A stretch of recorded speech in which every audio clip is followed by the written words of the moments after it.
Hello again, everybody. This is Sharif Madavi with another episode of PEPTalk.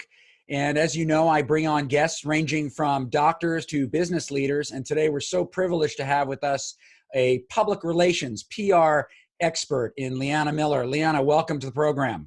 Thank you. Those of you who haven't met Liana before might know or might have heard of the organization she represents, which is the Refractive Surgery Council. And this serves as a kind of an advocacy group, if you will, to represent all the LASIK and refractive surgeons around the U.S. Liana, how's that going with the RSC? It's going great. It's going great. We're definitely entering into some interesting times, and it's nice to have the support of both manufacturers and also the physician societies as well. Well, in your role, you're really the quarterback of an organization whose job it is to promote the benefits of a specific elective procedure, in this case, LASIK. We're in the middle of a crisis. So as a PR professional, what's your perspective on what's newsworthy when it's 24/7 on the latest updates of the pandemic and hotspots and hospital admissions and deaths and really gory news on a continuing nonstop basis? Yeah, it's been very interesting. In my career, I haven't really seen anything like this. Having gone through recessions and downturns and 9/11, this has truly been a unique situation. We're in uncharted territory. From a PR perspective, what I will tell you is relevance is key. Everybody is focused on all these different angles around COVID, everything from the health component, the folks operating on the front line, to the economic side of it, and the businesses that are struggling right now, and the communities that are struggling. So, really the key here is, unless you have something very relevant to talk about, something additive to the coverage, it's best to listen intently, but only speak if there's something that you can add to the storyline.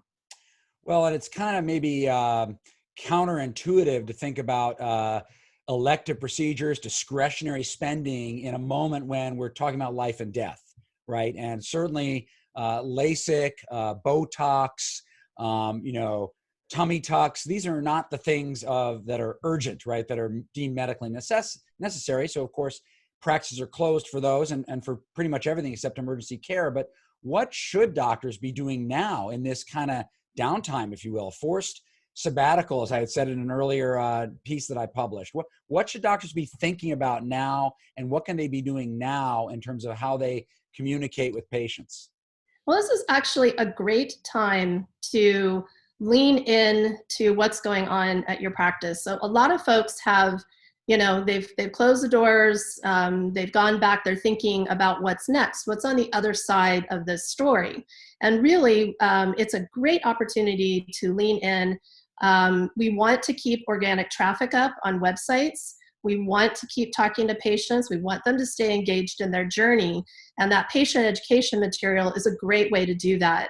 So we are screaming from the mountaintops, don't turn everything off, stay engaged, stay focused on patient education, keep talking about those things that would keep your patients engaged in the journey and moving forward. It's very important, and it's a great time to do that.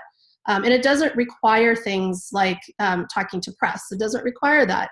It just requires having relevant information to push out onto your channels. Well, it's interesting. In our prep discussion, you had said that you're seeing some data on the consumer side, on consumer traffic, that's actually maybe surprising in light of what's going on, that gives you some indications of why doctors should be doing this. Can you share with us? Absolutely. So we've been, part of what we do is we monitor the social conversations, and we monitor the search trends. And what we've seen is, well, obviously there's a huge uptick in people spending time online. They're spending a lot of time on Facebook and social media channels. So that's not overly surprising. But when we dug into the search trends and the search data, we saw a lot of people still searching around terms like, how much does LASIK cost? So we're actually telling our members, leverage this opportunity now. A lot of you are doing telemedicine and telehealth. So what a great way to have that conversation about cost and what is LASIK and are you a good candidate, and maybe some other options that you might be a candidate for, and to have those quality conversations, because surprisingly, these consumers are searching for this and are interested in this topic right now. So what you're saying is that even though nobody's buying, people are researching. Absolutely. That's okay. That's good to know. And, well, they can't buy anyway because practices are closed. But hopefully this will lead to something good as we come out of this downstream. Right. Let Let's, me add one more thing to that too. When I say engaged in the journey, that's actually there's a dynamic to that. So there's those folks that are on the beginning of their journey, and so all of those questions that you would think of that they're asking: how long does it last? How much does it cost? This is all stuff that's perfect for a practice to be talking about. But there's also the end of the journey. So maybe folks had done that research, were close to making that appointment.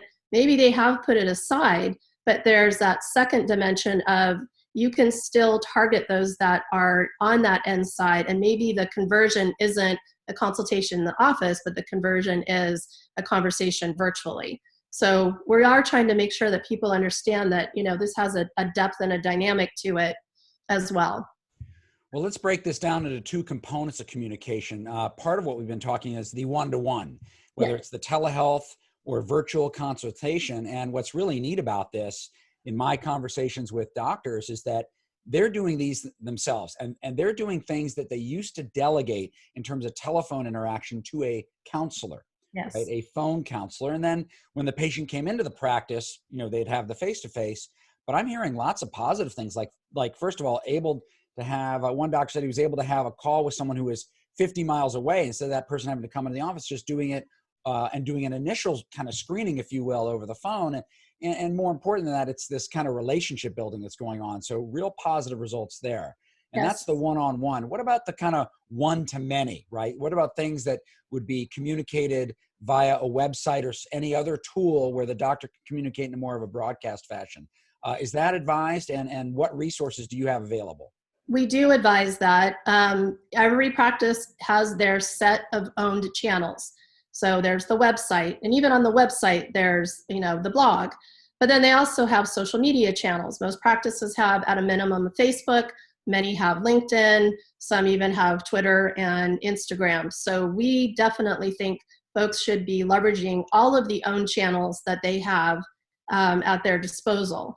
In terms of what the Refractive Surgery Council has to offer, I know this is hard, right? Writing content, thinking, having it be the right, amount of words and all of that. But this is what we do, and these are resources that we have available, and we try to make it as easy as possible for the practice.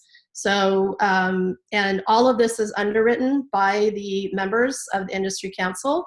So we recommend contacting us. We have a plugin that'll just take the content right to your website. We'll counsel you on how to get it through onto your social media channels. We'll even work with you if you are still doing paid media. We'll give you some thoughts and counsel on that end. And if you don't, if you don't have these things, we'll work with whatever you have in terms of your own channels, because we want to keep this conversation alive as much as possible. Well, that's terrific. And we'll have a screen at the end with the link to get to the website and get more information from the Refractive Surgery Council. And I've got to believe that if you're a aesthetic dermatologist, plastic surgeon, facial plastic surgeon, cosmetic dentist, all these elective specialties and subspecialties, your respective societies have some type of organization that provides similar content. And that's really what it's about, and really what your very first comment was, which if you're going to put something out there, it's got to be relevant. So I'm believing that what the RSC puts out is relevant even right now and can be valuable to broadcast communication. He is, feeding that organic traffic channel of your business, and no matter what specialty you're in, definitely contact your societies and see how they can help you with that. It's really a great opportunity, and we don't want anybody's site traffic to drop down to zero. So keeping that organic traffic alive is a great way of staying relevant.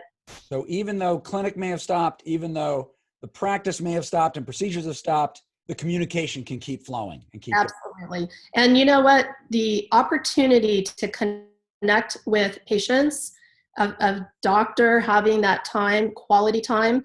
I mean, I don't say this lightly, but we all got a lot of time. So having that time to connect virtually over these wonderful channels that we have available to us will go so long when we get to the other side of this, and establishing those relationships. Very important. I agree with you wholeheartedly. And so in closing, give us kind of your perspective. Where do you think we are as we come out of this? What does the future look like to you in terms of the elective space, PR, your area of specialty? What can you share with our audience? So my counsel and my thoughts have been, we need to put one foot in front of the other. We have to get to the other side. And it's a little scary when you stop and think about it, because we don't know what the other side's going to look like. But I have a lot of optimism based on what I've seen in these searches and in the trends. I feel good about what we can do in terms of connecting with our patients and with our prospects. So I believe strongly, one foot in front of the other. Don't be opportunistic. Don't try to run an end run to get around. We got to get through the hard stuff. And all the work that we do now will really help us when we get to the other side. I am an optimist. I will forever be an optimist. And I do believe that we're going to come back from this, and we're going to come back from this stronger. Well, Liana, your words are great. And it's just a reminder of the difference between PR and advertising. PR is earned media versus advertising, which is paid media. And it is that everyday blocking and tackling, to use the football analogy, that really pays dividends downstream. And as we know, the best advertising you can do is the one you don't have to pay for. So thanks so much for your time today. Looking forward to hearing more from you in the future. And thanks everybody for watching. And we'll be back to you again with more episodes of PEPTalk. Thanks, Liana. Thank you.